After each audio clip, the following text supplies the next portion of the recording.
Chapter 110, Confirmation. After thinking for a while, Klein decided to return home to confirm something. He believed that if the misfortune cloth puppet hadn't intentionally shown him the picture on the paper, then the captain and the rest would definitely find traces in their follow-up investigations. It wouldn't matter much if he reported it or not. If it were the converse, it was something worth careful consideration. That was also what Klein wanted to confirm. He took the trackless public carriage to Daffodil Street. When he returned home, his brother Benson and his sister Melissa had yet to wake up, since it was Sunday. The living room was dark and quiet. Klein boiled a kettle of water, threw in some tea leaves, and drank it with wheat bread. Then he took his coat, hat, and cane towards the stairs. He subconsciously lightened his footsteps to avoid making any loud noises. Just as he got to the second floor, he saw the bathroom door suddenly open, and Melissa, who was wearing an old dress, came out with a sleepy face. "You're home." Melissa was rubbing her eyes sleepily. Klein covered his mouth and yawned. "Yeah, I need to crash. Don't wake me up before lunch." Melissa tersely acknowledged when she suddenly recalled something. "Benson and I are going to St. Selena Cathedral pray and attend Mass in the morning. Lunch might be slightly later." As not-so-devoted believers of the Evernight goddess, she and Benson went to the church once a fortnight, while Klein, who was a nighthawk, hadn't entered the church since the last time he was followed by the member of the secret order. "No, I'm at the cathedral every day, just that I'm in the cathedral's basement." Klein justified himself subconsciously. He was currently most worried that the goddess would abandon him as a fake believer.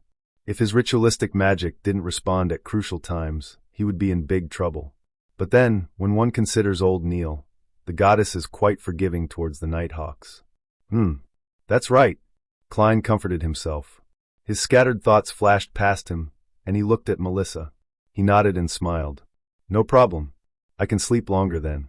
Walking past Melissa, he entered his bedroom and locked the door behind him. Immediately following that, he psyched himself up and took out the ritual dagger and created a sealed spirituality wall. He took 4 steps counterclockwise while reciting the incantation and withstood the chaotic roars before appearing above the gray fog. In the illusionary boundless world, he was the only living spirit sitting on the seat of honor at the long bronze table. For nearly a minute of silence, Klein conjured a piece of goatskin parchment and wrote down a divination incantation. The picture that the misfortune cloth puppet displayed. Although Klein had seen the mysterious picture on the paper clearly for a split moment last night, he only managed to remember the rough shape of the picture due to his anxiety. But that wasn't a problem for a seer. He could reproduce anything he remembered and had seen once. According to mysticism theory, one's spirituality could remember everything they had seen. As long as they possessed the appropriate method, they could reproduce the scene whenever they wished. Klein even felt that the theory that Spirit Medium Daily described regarding the psychology alchemists made sense. Human memory was merely islands that were exposed above the sea. It couldn't withstand much. Hence, a person's spiritual essence remembered most of the information and turned it into the subconscious, which formed the entire ocean. While spirituality itself, even if it wasn't the entire ocean, also included the entire sea region surrounding the island. After reciting the divination incantation, Klein leaned backwards and fell asleep through cogitation.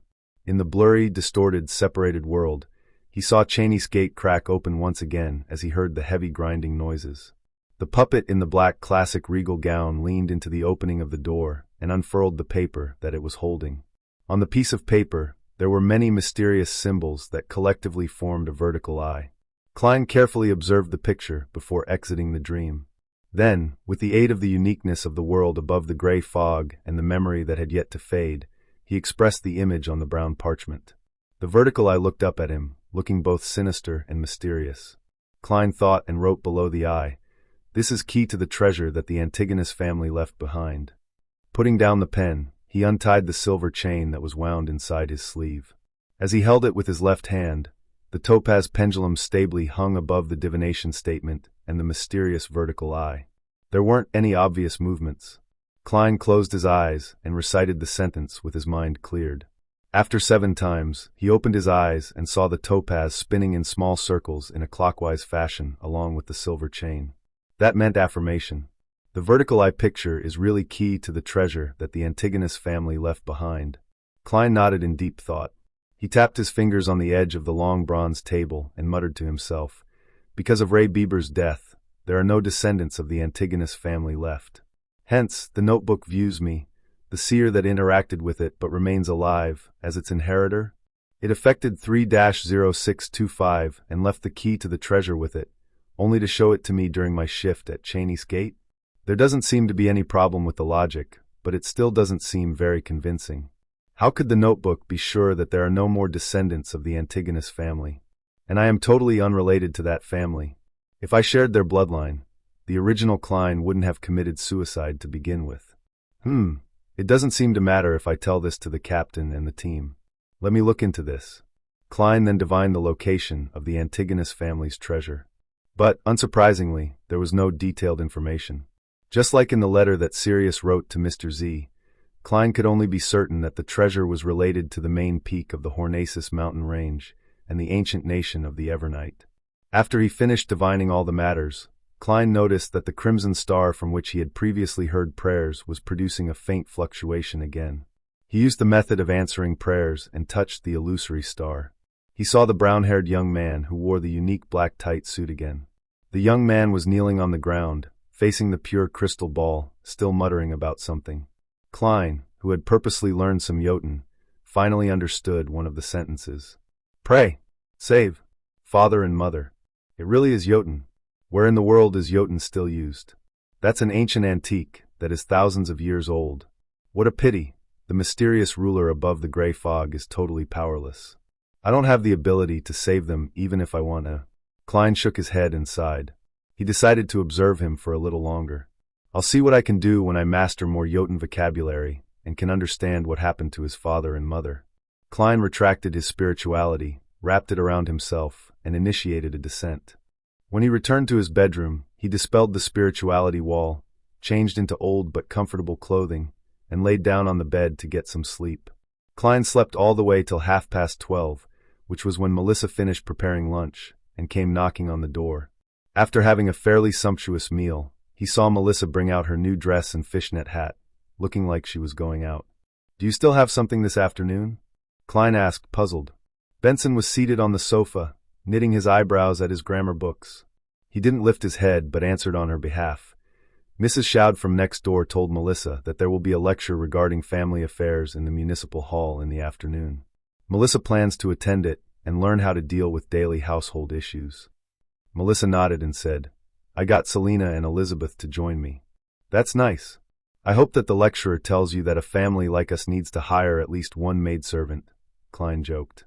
Noticing that Melissa was about to refute him, he immediately added, We have to invest our limited time into more valuable matters. Melissa was stunned. After a while, she puckered her lips, put on her fishnet hat, and left the house. At 2 p.m, Klein arrived at the Blackthorn Security Company again. Roseanne and Dunn Smith, who happened to be in the reception hall, asked in unison, Didn't you go home and rest? Klein smiled. I was going to go to the divination club, but I kept thinking about what happened last night, so I decided to come over here first. Has there been any reply from the Holy Cathedral? Dunn shot a glance at Roseanne and turned around silently. He walked past the partition and entered his office. Roseanne pulled her face at his back, then muttered angrily, Seriously, Captain. Well done. Klein complimented silently. He held back his laughter and followed Dunn into his office. Klein shut the door, and Dunn sniffed his smoking pipe before he said, The Holy Cathedral has determined that the disturbance was because of the Antigonus family notebook, which they reclassified as a Grade 1 sealed artifact. It's a pity. That means that you no longer have the sufficient security clearance to read it. Grade 1. Highly dangerous. Only the ranks above bishops and Nighthawks team captains can know of the actual situation. That also means that Captain has no idea what's happening. Highly dangerous, no wonder. Klein felt regretful yet relaxed. Dunn gave him a glance and continued. The Holy Cathedral told us to check if there are any other items behind Cheney's Gate that were contaminated by the notebook. After verification, only 3-0625 was abnormal, and we have already changed its seal. Did you discover anything else? Klein pretended to ask curiously. Dunn shook his head. No, Klein nodded in thought. He didn't continue with the topic. After some small talk, he bade farewell and left for the divination club to continue his journey of digestion. In the municipal hall, the three best friends, Melissa, Selena, and Elizabeth, sat near the door, waiting for the lecture to begin. If she delivers a bad lecture, we'll sneak out, Selena suggested excitedly. Elizabeth immediately agreed. Let's go shopping at Harrods.